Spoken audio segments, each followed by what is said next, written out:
Cricket जिसे दुनिया एक स्पोर्ट समझती है वो इंडिया में सिर्फ एक स्पोर्ट नहीं बल्कि एक धर्म की तरह है। इंडियन फैंस के लिए हार एक हार नहीं होती बल्कि वो एक शौक होता है और जीत एक जश्न बन जाती है। यहाँ के लोग अपनी टीम को सपोर्ट करने के लिए हवन करते हैं और व्रत रखते हैं और स्टेडियम को तीर्थ स्थल बना देते हैं। गली से लेकर बड़े स्टेडियम तक क्रिकेट हर रंग रंग में बसा हुआ है। फिल्म हो या एडवर्टाइजमेंट या फिर सोशल मीडिया हो, क्रिकेट हर जगह पर डोमिनेट करता है। इसी धर्म का सबसे बड़ा त्योहार है आईपीएल, जो कि biggest cricket league in the world. Full on entertainment. Class from KO. Rishabh Panti, Hardik Pandya in the house.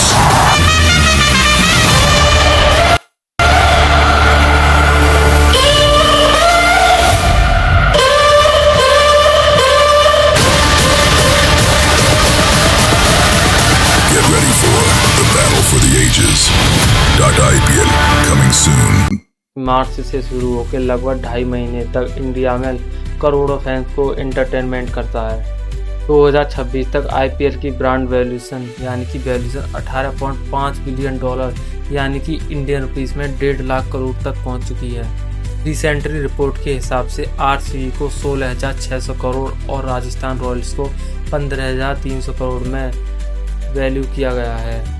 सिर्फ मीडिया राइट्स ही 2023 से 2027 के 48,390 करोड़ रुपए में बिके हैं, जो कि आईपीएल का सबसे बड़ा इनकम सोर्स है। एक एस्टीमेट के मुताबिक आईपीएल का हर मैच 118 करोड़ रुपए जनरेट करता है। ये सिर्फ एक क्रिकेट नहीं बल्कि बिलियन डॉलर बिजनेस है मॉडल है।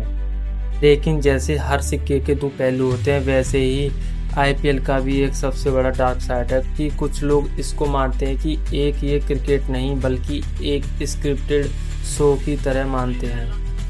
कुछ लोग कहते हैं कि आरसीबी का 18 साल बाद ट्रॉफी जीतना एक फिक्स था और कुछ लोग ये भी कहते हैं कि सीएसके का 2019 में मुंबई इंडियंस के खिलाफ फाइनल को हार जाना भी एक स्क्रिप्टेड था। क्या ये एक सिर्फ थ्योरी है या इस चमक धमक के पीछे कुछ और चल रहा है? आज की इस वीडियो में हम पूरी तरीके से जानेंगे। क्या इतनी बड़ी लीग फेयर है या हमसे छुपाया जाता है कुछ ऐसा राज जो कि इसके पीछे छुपा हुआ है? सबसे पहले हम बेसिक समझते हैं। सबसे पहले हम समझते हैं मैच फिक्सिंग। मैच फिक्सिंग का मतलब होता है कि किसी भी मूवमेंट को पैसे देके उस मूवमेंट को जीतना यानी कि फिक्स करना। इसको हम सरल भाषा में बोलते हैं स्पॉट फिक्सिंग। यहाँ पूरा मैच फिक्स नहीं होता बल्कि एक स्पेसिफिक मूवमेंट फिक्स होता है। जैसे कि मान लो कोई बॉलर नो बॉल डालेगा या कोई बैट्समैन स्लो इनिंग खेलेगा या फिर कोई फील्डर एक सिंपल कैच को छोड़ देगा। इसको बोलते हैं स्पॉट फिक्सिंग यानी कि छोटे से मूवमेंट को फिक्स करना। ये सब एक सिंगल के थ्रू होता है, जैसे रिस्ट एडजस्ट करना या फिर टॉवल हिलाना या फिर कोई और ऐसा आइडिया जिससे कि बॉलर या बैट्समैन या फिर फील्डर को पता चल जाए कि ये चीज़ फिक्स होने वाली है। इससे मैच पे बहुत बड़ा इम्पैक्ट पड़ता है। इसका सामने सिर्फ एक ही स्कैंडल सामने आया है जब 2013 में राजस्थान रॉयल्स यानी कि आरआर के 3 प्लेयरों को मुंबई इंडियंस के लग्जरी होटल से अरेस्ट किया गया था।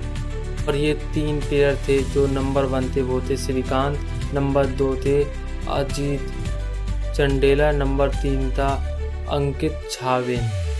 और साथ ही मुकिल को भी अरेस्ट किया जो कि पूरे नेटवर्क को इलीगली कंट्रोल कर रहे थे। और साथ ही मुकिल को भी अरेस्ट किया जो कि पूरे नेटवर्क को इलीगली कंट्रोल कर रहे थे। और इन्वेस्टिगेशन में ये सामने आया कि ये प्लेयर स्पेसिफिक ओवर को कंट्रोल कर रहे थे यानी कि उसको फिक्स कर रहे थे। इसमें ये होता है कि उनको पहले से अंदाज़ा होता है कि इतने ओवर में ये रन, इतने वाले ओवर में इतने रन देने होते हैं, जिससे कि वो स्पेसिफिक ओवर को जो है कंट्रोल करते हैं और उसी हिसाब से रन देते हैं। 9 मई 2023 को राजस्थान रॉयल्स और पंजाब सुपर किंग्स का मैच था। मुंबई पुलिस के मुताबिक थ्रोसर में श्रीनाथ ने टॉवर रख के सिग्नल दिया था कि डील डन हो चुकी है। श्रीनाथ की अरेस्ट के बाद ये केस इन्वेस्टिगेशन इंडिया का सबसे बड़ा क्रिकेट इन्वेस्टिगेशन के रूप में बदल गया। और सबसे बड़ा महत्व तो ये था कि इसमें कोर्ट भी शामिल आ गया और ये केस काफ़ी ज़्यादा बड़ा हो चुका था। लीगली उनको उस ओवर में 14 रन से ज़्यादा देने थे, बट उस ओवर में 13 रन ही आए। लोढ़ा कमेटी ने अब तक का क्रिकेट वर्ल्ड का सबसे बड़ा फैसला सुनाया। सीएसके, चेन्नई सुपर किंग्स और राजस्थान रॉयल्स को 2 साल के लिए बैन कर दिया क्रिकेट में। वो 2 साल तक कोई भी आईपीएल नहीं खेल सकती थी। इसमें काफ़ी ज़्यादा बड़े-बड़े नाम सामने आए, जैसे कि गुरुनाथ और राज कुंद्रा जैसे नामों का भी बड़ा खुलासा हुआ।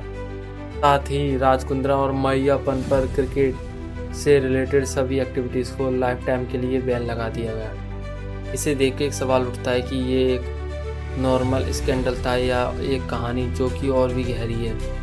ये एक ब्लैक एंड वाइट नहीं बल्कि एक ग्रे एरिया है। यहाँ की एक तरफ लोग किसी का कैच छूटने पे बोलते हैं कि प्योर फिक्सिंग है, और एक तरफ के लोग सोचते हैं कि जब कैच छूटता है कि प्रेशर होता है इतना ज़्यादा, वो क्रिकेट अनप्रेडिक्टेबल गेम है, इस कारण वो कैच छूट सकता है। तो यहाँ पे दोनों तरीके के लोग और दोनों तरीके के लोगों की आइडियोलॉजी के ऊपर क्रिकेट निर्भर करता है।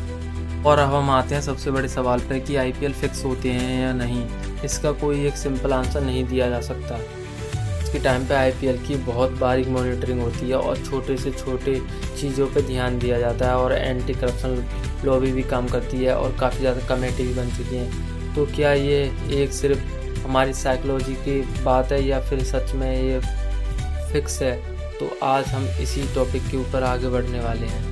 जो चीज़ हमारी एक्सपेक्टेशन के विपरीत होती है वो हमारे लिए पसंद नहीं होती, क्योंकि जो चीज़ हमारे एक्सपेक्टेशन के विपरीत होगी वो हमको फिक्स लगेगी। तो इसलिए इसको ज़्यादातर लोग फिक्स इस कारण से भी हो सकती है। सोचो कि एक टीम को 5 बॉल में 5 छक्के चाहिए और वो 5 बॉल में 5 छक्के लग भी जाते हैं, तो कितने सारे लोग होंगे जो कि इस बात को मानेंगे? वो काफ़ी कम लोग होंगे, ज़्यादातर लोग इसको फिक्सिंग ही बोलेंगे। तो इसी तरीके से क्रिकेट को अनप्रेडिक्टेबल गेम कहा जाता है, और इस अनप्रेडिक्टेबल गेम की वजह से ही क्रिकेट में जो मज़ा आता है वो और किसी गेम में नहीं आ सकता। ये है कि हिस्ट्री हमें बताती है कि फिक्सिंग जैसा कुछ कारण हुए हैं, बट हमें प्रेजेंट बताता है कि इसके खिलाफ काफ़ी स्ट्रिक्ट लॉ हैं, और आंसर इन दोनों के बीच कहीं बीच में छुपा हुआ है, क्योंकि क्रिकेट एक अनप्रेडिक्टेबल गेम है और इसी की वजह से हम सभी लोग इसको पसंद करते हैं। अगर क्रिकेट एक प्रेडिक्टेबल गेम हो जाए तो क्रिकेट को कोई भी पसंद नहीं करेगा, और इसी वजह से क्रिकेट इतना ज़्यादा देखा जाता है और कितना ज़्यादा फेमस है। तो मैं आप लोगों से सिंपल 3 क्वेश्चन पूछने वाला हूँ। क्रिकेट क्या फिक्सिंग होती है, और होती है तो कैसे होती है? नंबर 3, क्या आपको कभी कोई मैच में लगा है कि इस मैच में फिक्सिंग हुई है? तो आप लोग उस डेट को कमेंट करेंगे तो मैं आपको हार्ट दूंगा और उसको पिंग भी करूँगा। आई होप कि आप लोगों को ये वीडियो पसंद आई हो। नेक्स्ट वीडियो का टॉपिक आप लोग कमेंट बॉक्स में ड्रॉप करते हैं। Thanks for watching. जय हिंद, जय भारत।